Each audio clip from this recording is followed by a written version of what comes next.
Hello everyone, welcome to Dronacharya IAS and today we are going to discuss some very important the Hindu newspaper articles. आइए शुरू करते हैं discussion. सबसे पहला article जो हमारे लिए आज इंपॉर्टेंट रहेगा that is regarding the Anglo Indian leaders call for restoration of reservation of parliament and assemblies.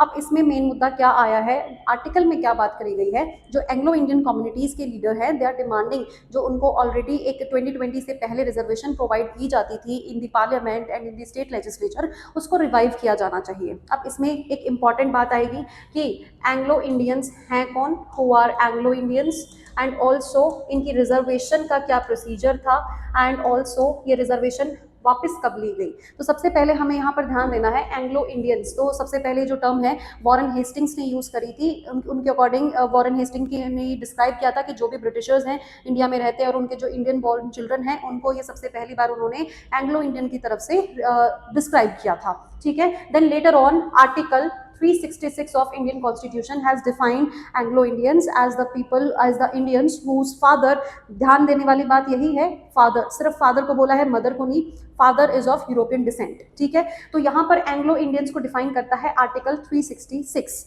लेकिन इनकी जो पॉपुलेशन है दैट इज वेरी लेस, तो इसीलिए इनका जो अंडर रिप्रेजेंटेशन की प्रॉब्लम थी उसको डील करने के लिए एक रिजर्वेशन मेथड यहाँ पर लगाया गया, और वो जो पावर है वो किसको दी गई, प्रेसिडेंट एंड गवर्नर को। वो जो पावर है वो किसको दी गई है, प्रेसिडेंट एंड गवर्नर। प्रेसिडेंट को under article 331 article, and governor को वो पावर दी गई थी 333 के अकॉर्डिंग।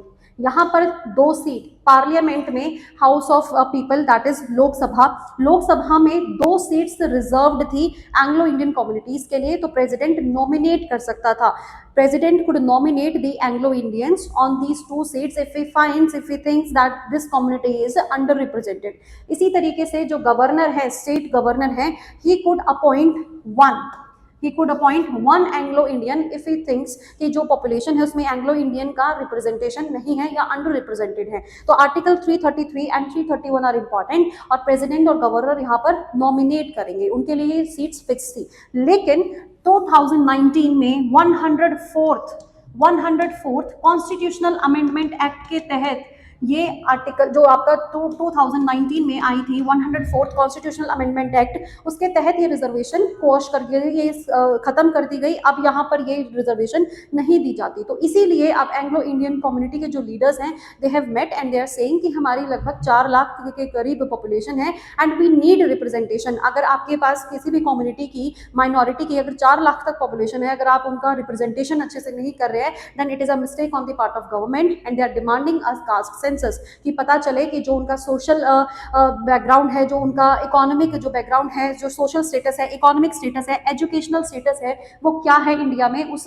से पता चलेगा। And also they are demanding a separate commission for Anglo Indians, ताकि जो उनका स्टेटस है सोशल, इकोनॉमिक या एजुकेशनल, वो ठीक से यहाँ पर जांचा जा सके। लेकिन तो अभी जैसे इनके पास कोई कमीशन नहीं है, दे आर डिमांडिंग कि कमीशन बनाई जानी चाहिए, तो अभी फिलहाल they are falling under the ambit of NCSC, that is National Commission for Scheduled Caste, right? So this was all about this article। यहाँ पर आर्टिकल में बस यही है कि ये जो एंग्लो इंडियन कम्युनिटी के लीडर्स हैं, they have met, they are demanding a caste census and they are also demanding the reservation back। जो 104th कॉन्स्टिट्यूशनल अमेंडमेंट एक्ट के तहत 2019 की जो एक्ट थी उसके तहत उसको हटा दिया गया था, एंड 2020 में फाइनली वो एंड कर दी गई थी, जो भी आपको यहाँ पर एंग्लो इंडियंस की रिजर्वेशन दी गई थी Lok Sabha and in the state legislatures. ठीक है जी, आइए चलते हैं नेक्स्ट आर्टिकल की तरफ।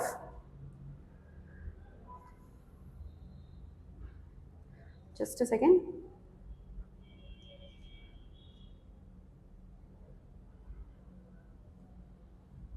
हाँ जी, very important latest news, very important, PM Vidya Lakshmi scheme for higher education gets note. अब ये पीएम विद्या लक्ष्मी स्कीम आखिर है क्या, this will be very important for you. Ministry of education ने ये लॉन्च करी है। तो यहाँ पर विद्या है और लक्ष्मी है, तो इसके नाम से कुछ आ रहा होगा समझ में कि कुछ तो फाइनेंस, कुछ तो पैसे से रिलेटेड है एंड कुछ तो यहाँ पर एजुकेशन से रिलेटेड है। ठीक है, तो इंडिया में क्वालिटी हायर एजुकेशन इंस्टीट्यूशंस हैं, तो उनमें 860 ऐसे इंस्टीट्यूशंस को सेलेक्ट किया गया है। अगर कोई भी स्टूडेंट ना यहाँ पर कोई कैटेगरी रखी गई है, ना और कोई यहाँ पे क्राइटेरिया रखा गया है, ये सबके लिए है।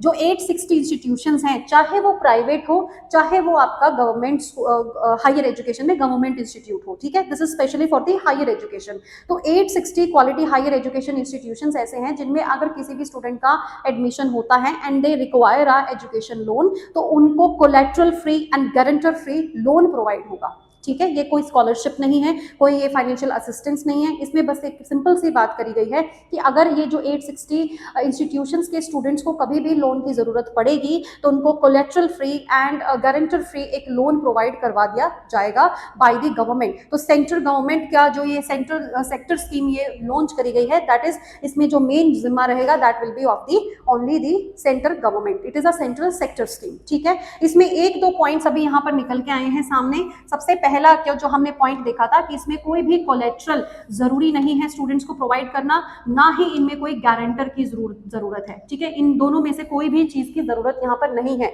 तीसरी बात यहाँ पर क्या करी गई है कि अगर 7.5 लाख तक का जो लोन है अगर स्टूडेंट ले रहा है तो उसका 75% तक जो क्रेडिट गारंटी है that will be borne by the central government. 7.5 lakh तक का अगर लोन है तो उसका 75% जो क्रेडिट गारंटी है वो सरकार झेलेगी, वो किसी और गारंटर को लाने की इसमें जरूरत नहीं है। दूसरी बात इसमें एक इंपॉर्टेंट निकल के ये आई है कि अगर किसी भी स्टूडेंट की family income, annual family income 4.5 lakh से कम है या 4.5 लाख है तो उसमें क्या होगा, उसका interest subvention, complete interest subvention दिया जाएगा। he or she does not have to pay any interest, बस प्रिंसिपल अमाउंट आप लोन लीजिए, आप एजुकेशन लोन लीजिए एंड उसको आप फिर रीपे कर दीजिए, कोई इंटरेस्ट नहीं देना है। अगर यही इनकम जो लेवल है 8 लाख हो जाए, 8 लाख या 8 लाख से कम है तो उसमें क्या हो जाएगा, 3% इंटरेस्ट सबवेंशन दिया जाएगा। तो इसकी वजह से बोल रहे हैं डाटा के अकॉर्डिंग कि लगभग 22 लाख स्टूडेंट्स को इससे बेनिफिट मिलने वाला है। और जो बैंक्स के प्रति जो भी यहाँ पर क्रेडिट गारंटी है 7.5 लाख तक का अगर लोन है तो 75% तक क्रेडिट गारंटी कौन ले रहा है, यहाँ पे सरकार ले रही है। तो मिनिस्ट्री ऑफ एजुकेशन आपको ध्यान रखना है, यहाँ पर आपको हायर एजुकेशन स्कीम है ये भी ध्यान रखना है, सेंट्रल सेक्टर स्कीम है एंड यहाँ पर ये लोन दिया जा रहा है, कोई स्कॉलरशिप नहीं है, कोई फ्री कोई आपका जो फंड एलोकेट हो रहा है ये सिर्फ और सिर्फ लोन के लिए हो रहा है, एजुकेशन लोन के लिए स्कीम लाई गई है, ठीक है जी। ओके, एक और आर्टिकल यहाँ पर आपको देखने को मिलेगा, it is regarding the Sagarmala परिक्रमा। तो it is very important step taken by the navy. तो अभी रिसेंटली एक ऑटोनोमस सरफेस वेसल है that was developed by the Sagar defence engineering, उसने 1500 किलोमीटर की एक अनमैन्ड जर्नी पूरी करी है from the Mumbai to the Thoothukudi, ठीक है। तो ये जो आपका जर्नी रहा है, जो इसमें जर्नी रहा है इस वेसल का, यहाँ पर ये पिक्चर में आप ये वेसल देख पा रहे हैं, इट इज अनमैन्ड, ये अपना ऑटोनोमस सरफेस व्हीकल ये अपने आप ही मुंबई से चल के टूटीकोडी में पहुंच गया है। तो इसको नाम दिया गया है सागरमाला परिक्रमा and it was carried out by the help of NIIO, TDAC, IDEX, ये जो तीनों ने मिलके इस पूरी परिक्रमा, इस जो ये सागरमाला परिक्रमा जो ये ऑर्गेनाइज किया है ये वेसल, तो इन तीनों जो ऑर्गेनाइजेशन है इन्होंने इसमें हेल्प किया है काफी हद तक। तो इससे क्या एक प्रूव होता है कि इंडिया की एबिलिटी है ऐसे ऑटोनोमस जो वेसल्स हैं बनाने में and also it ensures the maritime safety, है ना। तो नेवी को भी ये सर्वेलेंस में हेल्प करने वाला है। So this is a very important step. तो आपसे कभी भी पूछा जाए सागरमाला परिक्रमा क्या है, सागरमाला परिक्रमा में मुंबई से लेकर टूटीकोडी तक एक ऑटोनोमस सरफेस वेसल है जो अनमैन्ड था एंड उसने 1500 किलोमीटर तक की जर्नी खुद से ट्रैवल करी थी, राइट। आइए चलते हैं नेक्स्ट आर्टिकल की तरफ।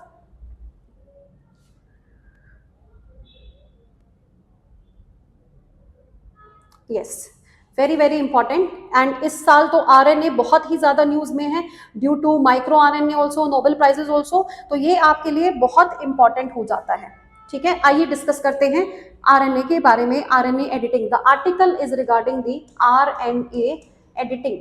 इसमें थोड़ा सा आपको ये देखना पड़ेगा, एक थोड़े से इसमें बायोलॉजिकल टर्म्स आएंगे, you have to memorise them, थोड़ा सा उस पर ध्यान दे लेना। जब भी अगर न्यूज अगर उसमें क्वेश्चन पेपर में आपको दिखेगा आपको ऑलरेडी अपने आप ही समझ में आ जाएगा। यहाँ पर मेन बात क्या है, सबसे पहले तो हमें ये पता होना चाहिए कि जो न्यूज है वो क्या है कि RNA editing at clinical level has been achieved by a USA based company. कौन सी कंपनी है डजंट मैटर, हमारे लिए बस क्या इंपॉर्टेंट है, क्लिनिकल लेवल पे जो RNA एडिटिंग है that has been done by the USA based company. तो ये RNA एडिटिंग क्या है, सबसे पहले RNA के बारे में जान लेते हैं। तो RNA का काम मेजरली क्या होता है, प्रोटीन सिंथेसिस, ठीक है, ये प्रोटीन सिंथेसिस में हेल्प करता है।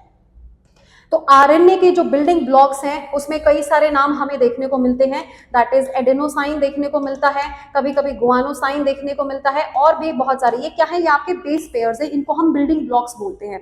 तो जब भी यहाँ पर आरएनए बनाया जाता है, जब सेल सिंथेसाइज करते हैं मैसेंजर आरएनए को, मैसेंजर आरएनए का क्या काम होता है, सेल के अंदर जो न्यूक्लियस के अंदर डीएनए कोड है, जेनेटिक कोड है, उसको क्या करेगा, कॉपी करेगा, एंड उसके बाद सेल दोबारा से उसको क्या करेगा, उस जो इंफॉर्मेशन है या जो वो इंस्ट्रक्शन है उसको यूज करके प्रोटीन सिंथेसिस में हेल्प करेगा।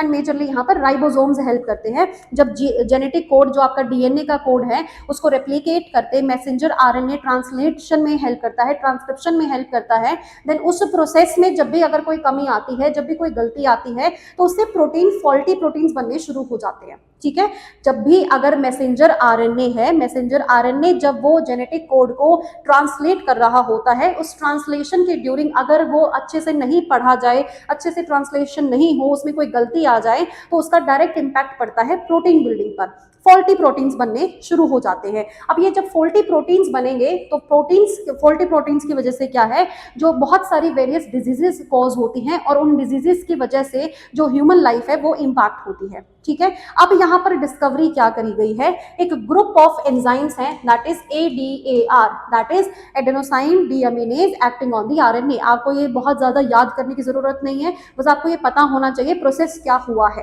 ठीक है, आपके लिए इंपॉर्टेंट क्या होगा यहाँ पर कि आरएनए एडिटिंग, डीएनए एडिटिंग से कैसे बेनिफिशियल है और क्या चैलेंजेस हैं, इसमें हम क्या आगे स्टेप ले सकते हैं। ये एक जनरल साइंस का क्वेश्चन बनता है, लेकिन उसके बैक एंड पे क्या यहाँ पर एडिटिंग चल रही है, किसको हम यूज कर रहे हैं, वो भी आपके लिए जानना काफी जरूरी है। ठीक है, तो इसको बस एक बार आप ओवरव्यू इसका ले लें, वो अच्छे से समझ लें, देन हम क्वेश्चन बेस पे जो आपका आर्टिकल है उसको समझेंगे। ठीक है, तो ADAR है जो आपका, इसमें क्या हुआ है, एक होता है adenosine, just know the names, adenosine, एक है आइनोसाइन और एक है गुआनोसाइन।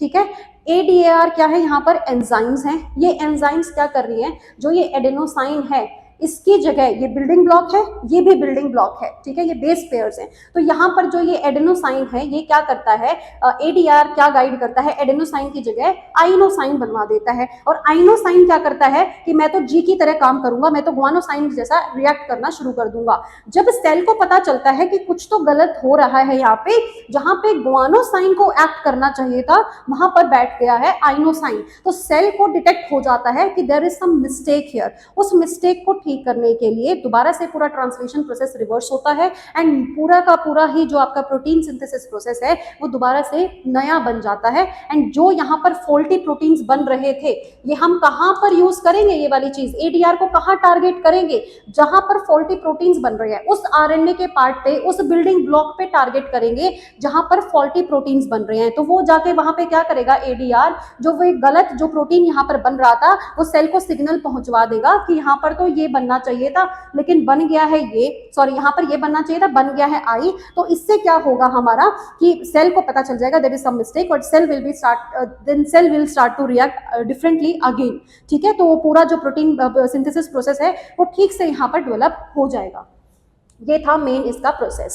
ठीक है, अब इसको कहाँ पर यूज किया जा रहा है, यहाँ पर यूज किया जा रहा है एंटीट्रिप्सिन। ठीक है, एक यहाँ पर ADA आपकी जो बीमारी का नाम यहाँ पर दिया गया है, तो वो जो आपके लिए इतना डिजीज का नाम जानना जरूरी नहीं है, बस उसमें मेजर बात क्या है कि ये जो एंटीट्रिप्सिन है, एंटीट्रिप्सिन एक प्रोटीन है, तो उस बीमारी की वजह से एंटीट्रिप्सिन जो प्रोटीन है वो बहुत ज्यादा अमाउंट में बनना शुरू हो गया था। उसकी वजह से क्या होता है, लीवर के ऊपर इम्पैक्ट पड़ता है, लंग्स के ऊपर इम्पैक्ट पड़ता है, और उस इम्पैक्ट की वजह से क्या होता है यहाँ पर कभी कभी तो लीवर ट्रांसप्लांट तक की नौबत आ जाती है। अब इसमें क्या करेंगे, ये एक गाइड आरएनए को यूज करेंगे। ठीक है, गाइड आरएनए का यूज करेंगे, उससे क्या होगा, वो ADAR के साथ जाएगा एंड आरएनए के टारगेट को बिल्कुल हिट करेगा, जहां पर आरएनए फॉल्टी प्रोटीन्स को ट्रांसलेशन में हेल्प कर रहा है उसको हिट करेगा, एंड सेल को सिग्नल पहुंचवाएगा कि यहाँ पर कुछ ठीक नहीं चल रहा है, you have to come back to making the original protein synthesis का प्रोसेस पे आपको वापस यहाँ पर आना पड़ेगा। ठीक है, this is the guide RNA, जो ये काम है गाइड आरएनए का यही है। ठीक है, अब यहाँ पर हमारे लिए इंपॉर्टेंट क्या निकल के आया है, इंपॉर्टेंट ये निकल के आया है कि ये जो आरएनए एडिटिंग है डीएनए एडिटिंग से कैसे बेटर है। ठीक है। सबसे पहली बात, जब भी हम डीएनए एडिटिंग करते हैं, डीएनए एडिटिंग में क्या मेजर बात निकल के आती है कि जो डीएनए एडिटिंग इज इरिवर्सिबल। कभी कभी ऐसा होता है कि इसको रिवर्स नहीं कर सकते, एंड अगर बाय चांस कोई मिस्टेक हो जाती है डीएनए एडिटिंग करते हुए, तो इसका फर्दर जो प्रोसेस है वो हैम्पर होगा, उसकी वजह से इरिवर्सिबल चेंजेस हो जाएंगे, उसको फिर ठीक करना मुश्किल है। लेकिन आरएनए की खास बात क्या है, ये ट्रांजिएंट है, this is temporary, this is not permanent. तो अगर बाय चांस कोई इसमें मिस्टेक हो भी जाती है एडिटिंग की टाइम पे, या कोई और फॉल्टी प्रोटीन बनना शुरू हो गया, तो उसको फिर से ठीक किया जा सकता है, ठीक है। दूसरी बात यहाँ पर क्या निकल के आई है, दैट डीएनए एडिटिंग के ड्यूरिंग, जैसे क्रिस्पर कैस9 है या कोई भी वैक्सीन बनाते हैं, तो उसमें फॉरेन जो बैक्टीरिया है उसको यूज किया जाता है। कभी फॉरेन बैक्टीरिया का प्रोटीन यूज किया जाता है। जब वो प्रोटीन हम यूज कर रहे हैं, उस प्रोटीन के ड्यूरिंग कभी कभी ऐसा भी हो जाता है कि बॉडी में इम्यूनिटी ट्रिगर हो जाती है, इम्यून रिएक्शंस देखने को मिलते हैं, some kind of allergic reactions can also be seen. तो उस केस में क्या है, डीएनए एडिटिंग हार्मफुल भी आपका यहाँ पर प्रूव हो जाता है। लेकिन आरएनए में तो एडीएआर को यूज कर रहे हैं। एडीएआर क्या है, जो आपकी एंजाइम का ग्रुप है, तो वो एंजाइम्स तो बॉडी में नेचुरली ही मिलती हैं, तो एडीएआर जब यहाँ पर इन्वॉल्व होता है तो वो तो बॉडी में नेचुरली है, तो इसमें कोई भी इम्यूनिटी ट्रिगर की जो एक संभावना है वो खत्म हो जाती है। That's why RNA editing is better than the DNA editing, right. अब यहाँ पर लेकिन बोल रहे हैं कि कुछ तो चैलेंजेस होंगे ना आरएनए एडिटिंग के। यस, चैलेंजेस हैं। चैलेंज है स्पेसिफिसिटी का। हालांकि हमने अभी यहाँ पर यूज किया है गाइड आरएनए जाएगा एंड देन वहां पर उसको गाइड करेगा एडीआर को कि तुझे भाई यहाँ पर ही चिपक के काम करना है। तो ये जो सारा प्रोसेस है this is for the specificity. लेकिन अदरवाइज अगर हम सिंपल टर्म्स में आरएनए एडिटिंग करवाना चाहें तो आरएनए एडिटिंग के टाइम पर जो एडीआर आपकी एंजाइम्स हैं उनको ये नहीं पता चलता है कि कहाँ पर हमें हिट करना है। तो ये जो टारगेटेड है और नॉन टारगेटेड पार्ट है दोनों को ही यहाँ पर इंपैक्ट करना शुरू कर देता है, जिसकी वजह से कभी कभी अनवांटेड चेंजेस भी देखने को मिलते हैं।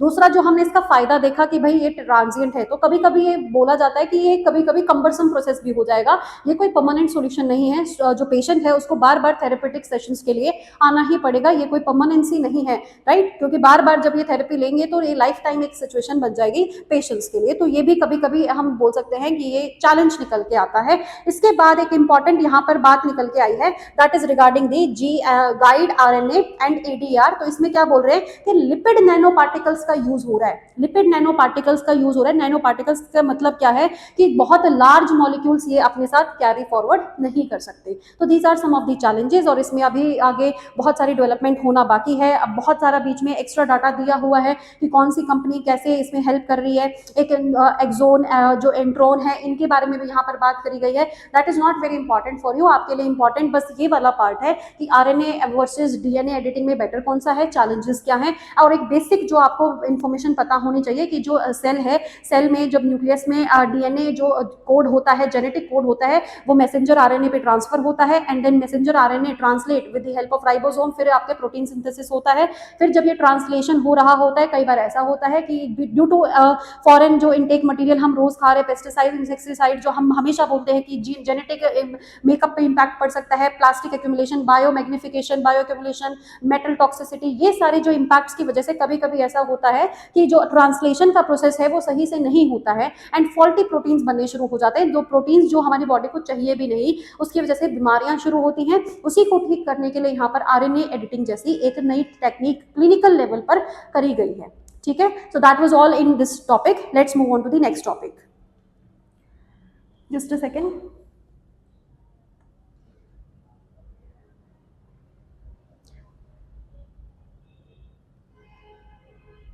हाँ जी, very important, UP Madrasa Act. इसको बहुत ही ज़्यादा डिटेल में आपको कवर करने की ज़रूरत नहीं है, बस आपको एक ओवरव्यू हम यहाँ पर देख लेते हैं।